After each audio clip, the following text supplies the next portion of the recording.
Good afternoon, friends. This is the program Diálogos de Monton. Today we want to talk about the sister republic of Bolivia, the country of the high plateau, because we have received terrible, devastating news. Bolivia has run out of gasoline. Public transportation vehicles, private vehicles, and any type of motorized vehicle are waiting in endless lines at the gas stations and there is no gasoline. Well, it so happens that the Minister of Energy and Mines and the President of the IPF have announced that there are no dollars to buy gasoline. In other words, the Bolivian economy has run out of dollars to buy gasoline.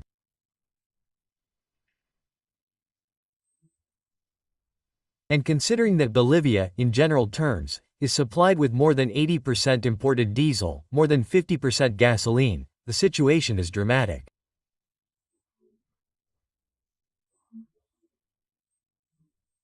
In a few days, there will be shortages in Bolivia's cities because if motorized vehicles cannot move across entire streets, it is obvious that the cities will be demobilized and, on the other hand, short of supplies.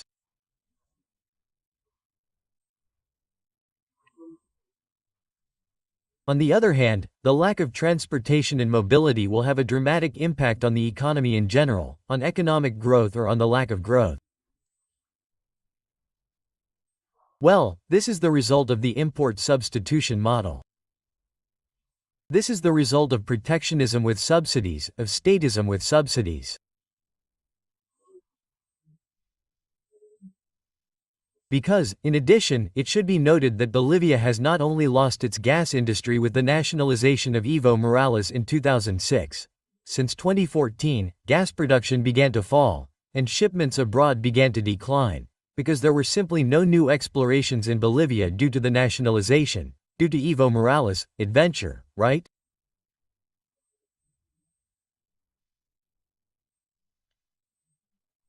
In other words, Bolivia has not only remained, but it has also implemented subsidies on the price of gasoline, diesel, and today there are no dollars to buy them. Prices continue to be subsidized, and everything is about to explode. But we had to clarify this situation, and today we have invited Mauricio Rios. He is an economist from Bolivia, a regular interviewee on this website, and an economist and young intellectual from that great country. Good afternoon, Mauricio, thank you for the conversation. How are you, dear Victor Andres? I am grateful for the invitation and also for your very good introduction to the problem we are experiencing here. Well, Mauricio, thank you. Mauricio, I would like to ask you, tell us about the situation. Perhaps you could give us a descriptive view of how Bolivia is. One feels that the country is paralyzed. Yes, indeed, the country is paralyzed. We have a fuel shortage crisis, on the one hand, which does not allow us to produce absolutely anything, which is even leading to a threat of a food crisis in the country, especially in the east of the country and more specifically in Santa Cruz. Well, it largely supplies what the rest of the country consumes in terms of food, for example. It is increasingly difficult. If you go out on the street today, Monday, you will find a scenario very similar to the one we probably had when we were coming out of the pandemic, that is, when there was less and less traffic on the streets, fewer and fewer cars. The few cars you may see circulating are some that have very little fuel and will soon have to go to the service stations. There are many lines at the service stations at the same time. There are people who have been waiting in line at the service stations, without exaggeration, Victor Andres, for around 30 hours already waiting for fuel from Bolivian state oil fields, that is, from the state oil company. And the problem basically lies, as you rightly said, in the so-called nationalization, which was nothing more than an expropriation, a renegotiation of contracts on May 1, 2006, and on which the entire model implemented by the movement towards socialism revolved.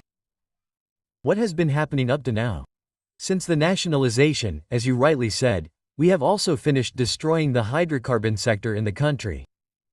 To give you an idea, since 2014 or 2015, the production capacity of the state oil company has fallen by 55%. Since that same date to the present, we have lost markets and have lost the capacity to export hydrocarbons, mainly to Brazil and Argentina, by 75%. To give you an idea. To give people an idea of the disaster we are experiencing right now. Obviously, the hydrocarbon sector was the most important sector of the country's economy for a long time. I mean, it generated extraordinary foreign exchange. But this, the crisis we are having right now, is the result of a series of mistakes that have been made, at least since, as I say, the nationalization decree on May 1, 2006. A series of mistakes. We did not receive a single cent of foreign direct investment to invest in the sector, to conduct exploration, to do a lot of things, and EPFB could not take the risk of drilling, exploring and finding absolutely nothing. Well, for some time now we have ended up destroying the sector, but also the other part, the other side of the problem is that we began to finance what we are no longer able to produce in order to import that product, that is, fuels into the country. The international reserves of the central bank, which are nothing more than people's dollar deposits and at the same time part of the backing for the national monetary issue. In other words, we have been devaluing the national currency in order to pay for fuel imports. International reserves, which were around 15 billion in 2014, which was the peak, have fallen by around 1.7 or 1.4 billion, even. But that's counting gold reserves and other things. But the fundamental thing about all this is that we have lost foreign exchange reserves. We only have $50 million in foreign exchange reserves, which are being used to import just a few days' worth of fuel, less than a week's worth. So, yes, before I continue, the situation you describe is devastating. What's going to happen? How is this going to be resolved? I mean, what idea can emerge within the government's logic to resolve this? Unless perhaps it is to radicalize itself as a way to preserve power and definitively go down the Venezuelan route. Right, there could be different scenarios. In that sense, there is complete uncertainty. In other words, there is complete certainty that this is going to be a disaster that we are going to begin to experience in the coming days, weeks, and months. Imagine what we need to get to August, which is the month in which we are going to hold general elections here. Many people are trying to push the president to resign or to resign from office or at least to withdraw from the candidacy because they believe, or it is believed that it is because of the candidacy, for fear of losing votes, that Arce does not make a single good decision.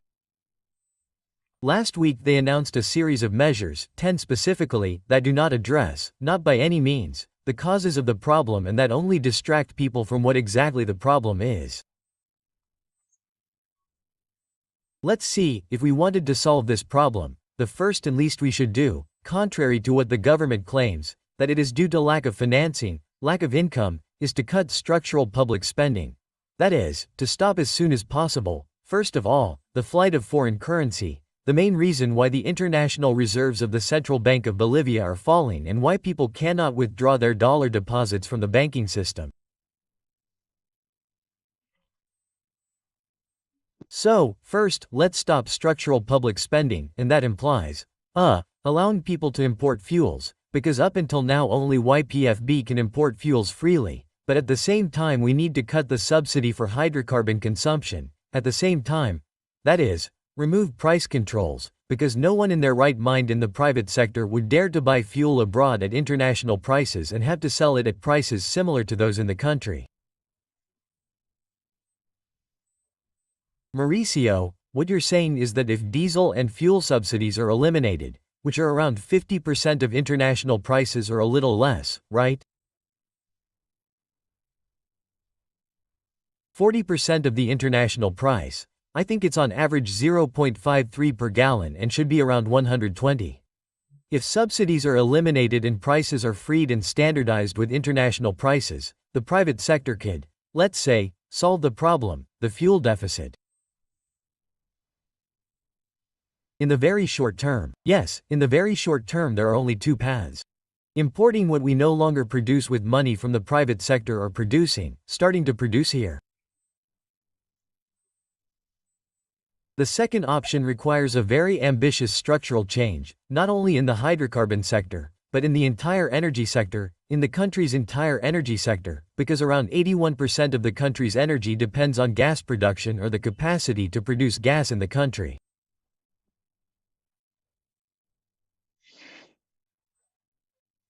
According to experts, it is estimated that the country could even run out of gas for domestic consumption as early as 2029, just so people can get an idea of the problem we have.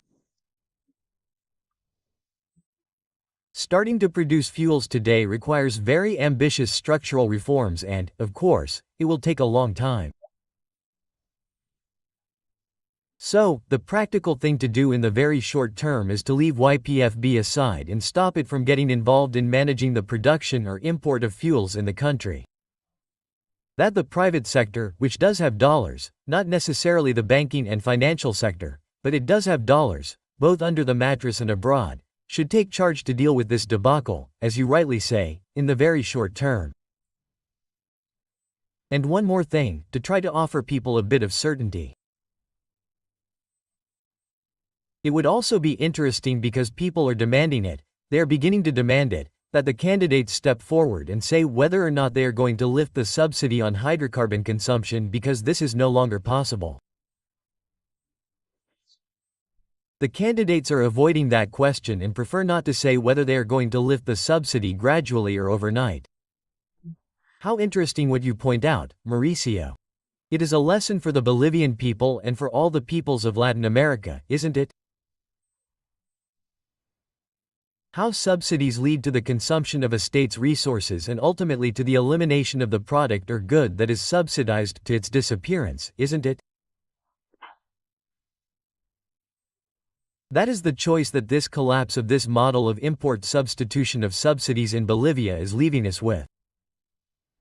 Yes, price controls never work. Subsidizing hydrocarbon consumption is a direct price control, even if it is not recognized as such. Contrary to the intention behind applying this measure, supposedly to favor those most in need and try to generate some stability and certainty, they have ended up generating exactly the opposite.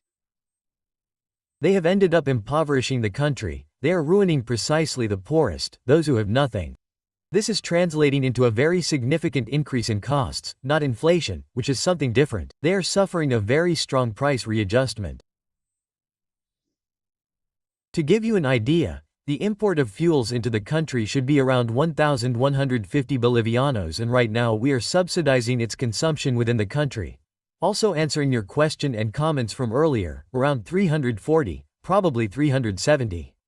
That is the enormous difference here.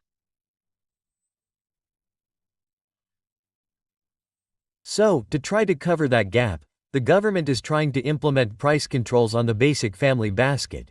And not only on the subsidy for hydrocarbon consumption, it is trying to control a whole series of other sectors as well.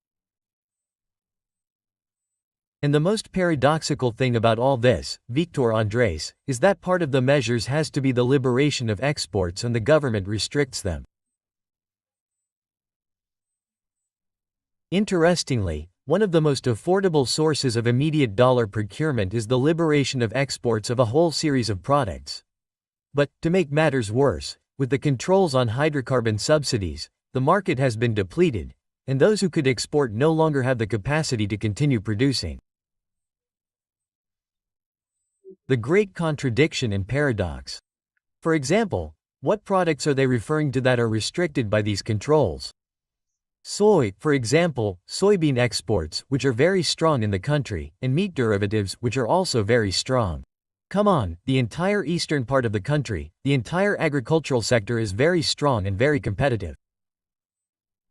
And if they were also exported at international prices and there were no restrictions on each dollar, they could at least be traded on the local market and at least provide some oxygen to this situation in the short term.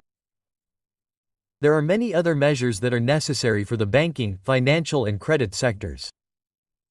Exchange rates, interest rates and others are necessary. But the ones we mentioned earlier are almost basic and the government is reluctant to implement them for a number of reasons.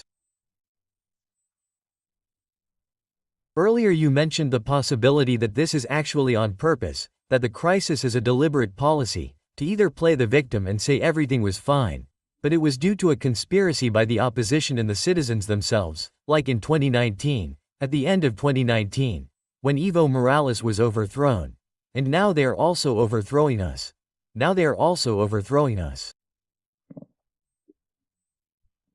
So, this is a vicious circle, Victor Andres, that never ends, and people would like to know that someone will put the bell on the cat. Okay? Now, to return to the perspectives that are coming, I would like you to tell us how all this began, right?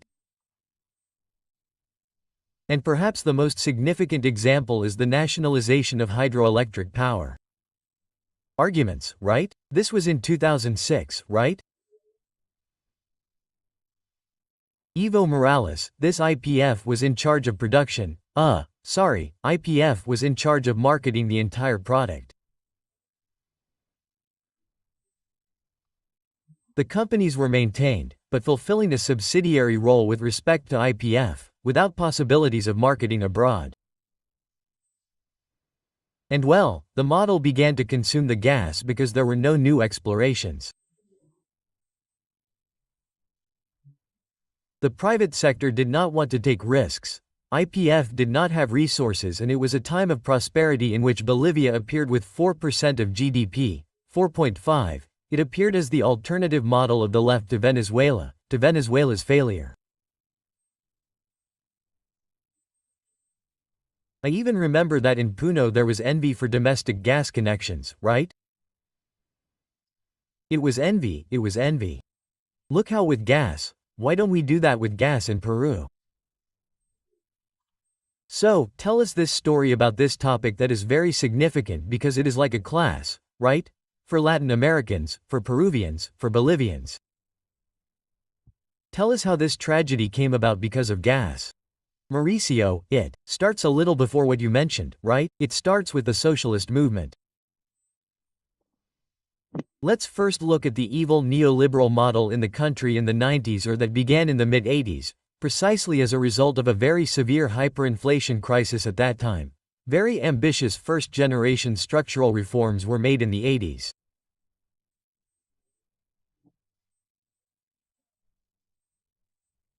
Then in the mid-90s came the complementary reforms called the second generation, which were the ones that allowed enormous investments, enormous foreign direct investment in the sector that allowed more gas to be discovered in the country, which allowed enormous gas reserves to be discovered in the country.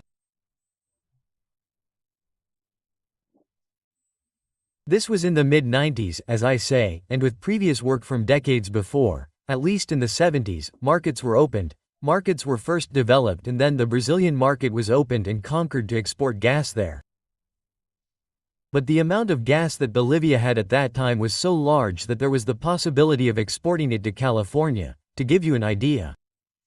So, in the early 2000s, discussions began about the best way to export gas to California. Whether it was through the Peruvian or Chilean side, as you may recall.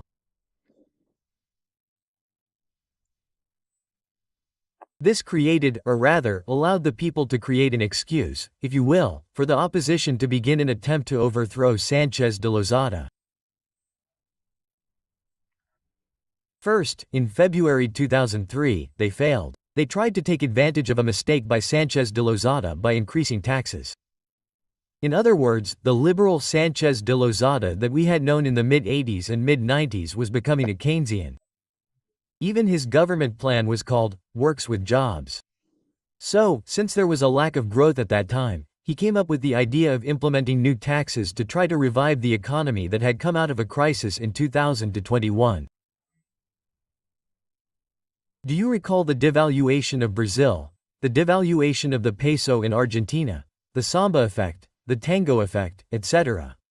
Well, Gonzalo Sánchez de Lozada was finally overthrown under the pretext that people did not want or should not have wanted that gas to be exported through Chilean ports to California. In the end, we did not export gas to California, and the gas did not leave through Chile or Peru, and we were left with only the Brazilian and Argentine markets. Well, for some time now, we renegotiated contracts with the oil companies on May 1, 2006. I'm summarizing a lot, but as I say, we began to assume the risk completely, the risk of finding more reserves, of continuing to develop fields. The famous nationalization, right? The famous nationalization, wrongly called nationalization, because it was not such a thing, and I'm not saying that it should have been nationalized.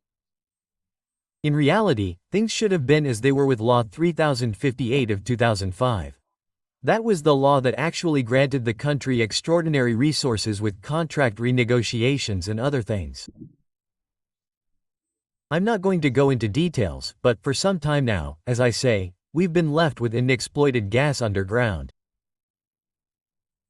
We consumed it, we overexploited it, we didn't invest anything at all, and on top of that we had an extraordinary party with price freezes, excessive spending, and excessive debt, both domestically and abroad, until the party simply ended.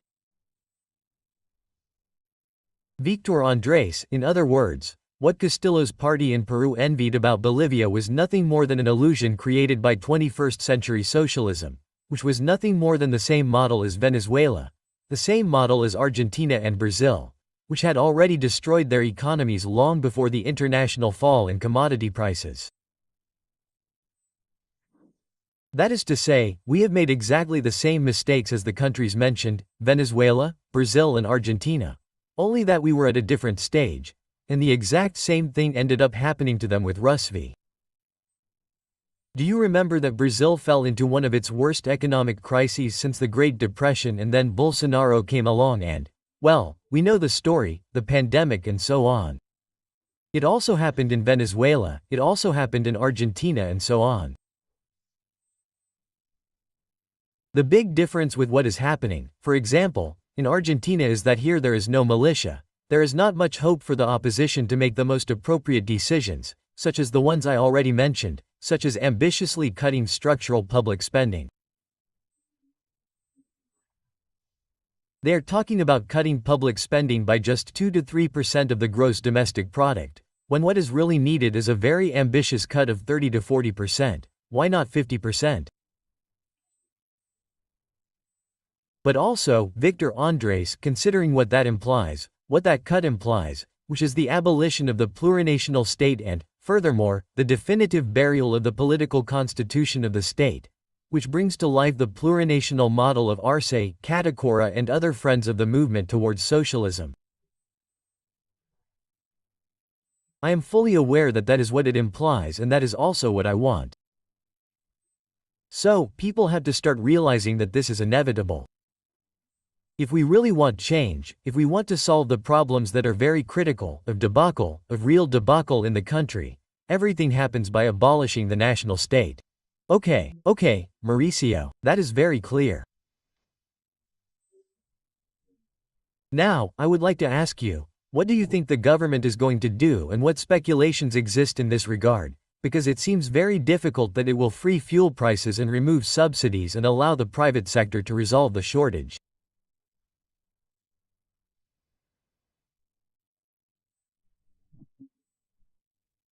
As I mentioned earlier, they could be trying to deliberately create a crisis so that if they don't win the elections in August 2025, the spectacular explosion that would immediately follow this crisis would be taken on by a new government, so that that government would not have the capacity to take on the crisis, which would be paid for by more devaluations, more debt, more taxes and so on, by means of disaster.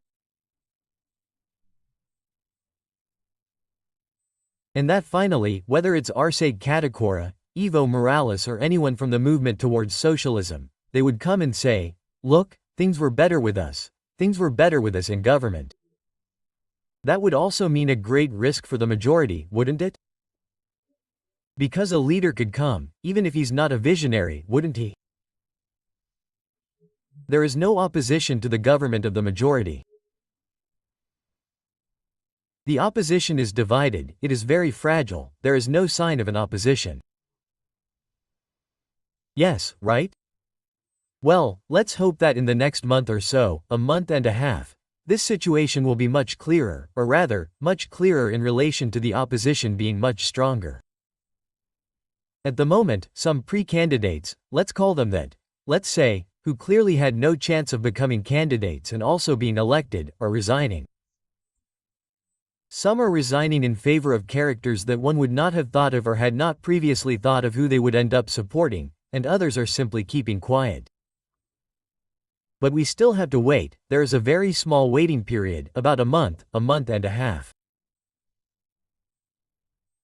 First, for the Constitutional Court to officially and formally call for elections, for the candidates to be formally defined, and, by April, to finish, at least as far as I understand, announcing candidacies and, in addition, alliances, formally speaking, and also some citizen-led opposition polls that would define who would be the candidate with the highest voting intention to face the most, finally, in August. That's it for now. I think it's clear enough, but it needs to be made even clearer in this very short time what measures the new candidate will decisively implement to see if the people who are already starting to get desperate end up supporting him precisely for telling the truth. Why did he mention Argentina earlier? Precisely for that reason, because the last candidate, Milei, curiously and contrary to what the vast majority of political scientists or campaign managers would advise, is to tell the truth to the people. That the measures required to stop this disaster would be very harsh and, as I mentioned earlier, they would also imply the abolition of the plurinational state and ending the current constitution that we have. Everyone assumes or presupposes that this would necessarily have to be through a call for a constituent assembly.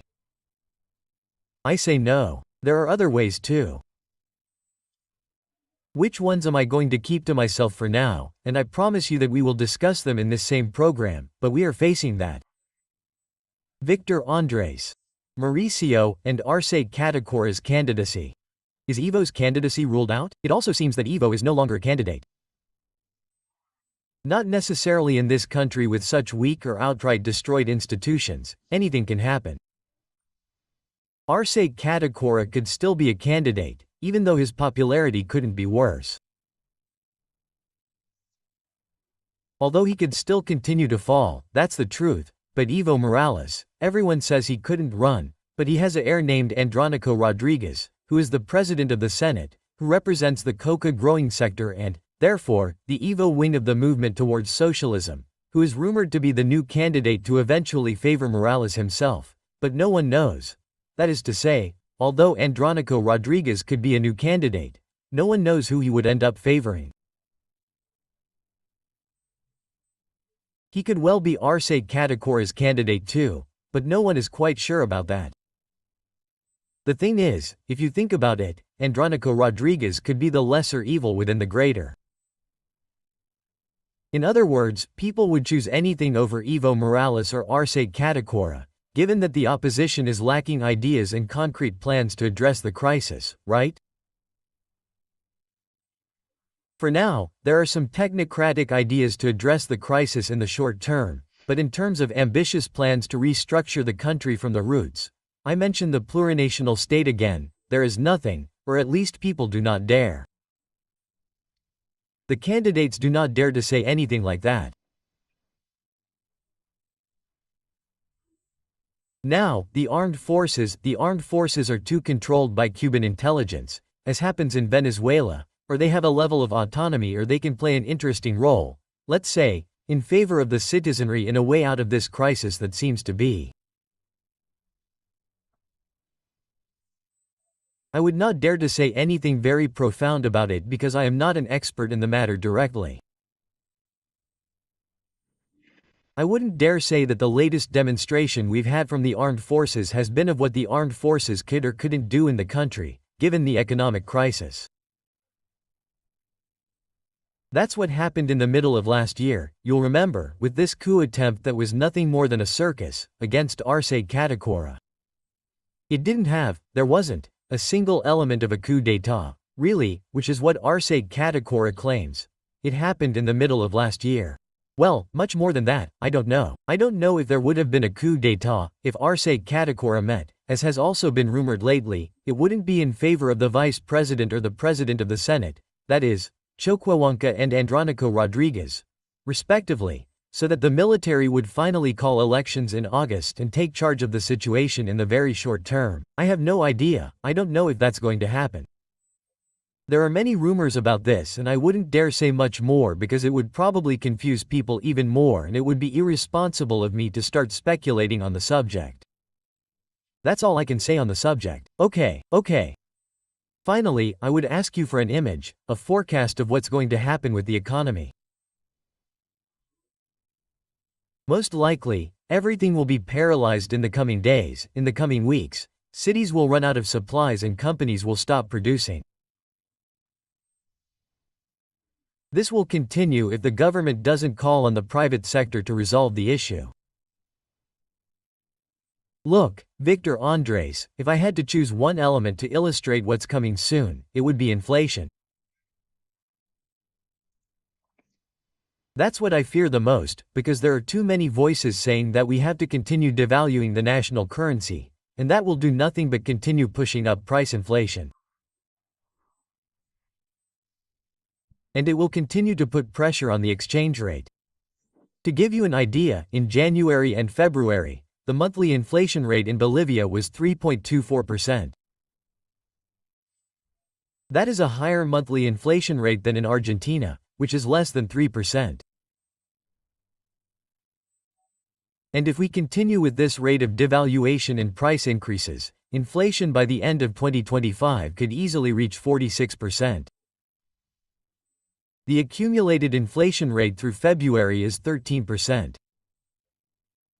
But if we continue with the rate of inflation we had in January and February 2025, in December 2025 inflation could easily reach 46% again, in one of the best-case scenarios. In addition, the dynamics of inflation could be very severe, even more so than what we are already experiencing with a devaluation of the national currency of around 65%. To give you an idea, if there is one fear I truly have, it is that both the Arce Catacora government and a new opposition government dare to continue devaluing on the one hand and also dare to apply even greater price controls on the other. Maybe not in the area of hydrocarbons, but yes in the family basket, etc. The amount of price controls we have in the economy, Victor Andres, is extraordinary and no one mentions it. So, that is one of my greatest fears and why I am not very optimistic in the short term. I wish I were wrong. Okay, Mauricio. Well, I thank you infinitely for these statements, for this analysis. From here we will always work hard to support a democratic solution in Bolivia. Ultimately, the fight for democracy in the country of the High Plateau is the fight of the entire region, it is the fight of Peru. When we had Pedro Castillo in power, many Peruvians understood the relationship between countries in the fight for freedom and democracy, right? Sometimes, in those moments, one remembers that we shouldn't really be 2, 3, or 4 countries. We should have become a single country, like the United States of the North. Here, the United States of the South should have been created. Something happened that divided them in a very strange way. I am infinitely grateful to you, Mauricio, for this statement. May the outcome always be peaceful and free. I am grateful, Victor Andres. Until next time, greetings. Likewise, Mauricio. Well, friends, this has been a new edition of Montonero Dialogues. Don't forget to subscribe to the channel and leave your comment so that we can continue to advance in our work. Thank you.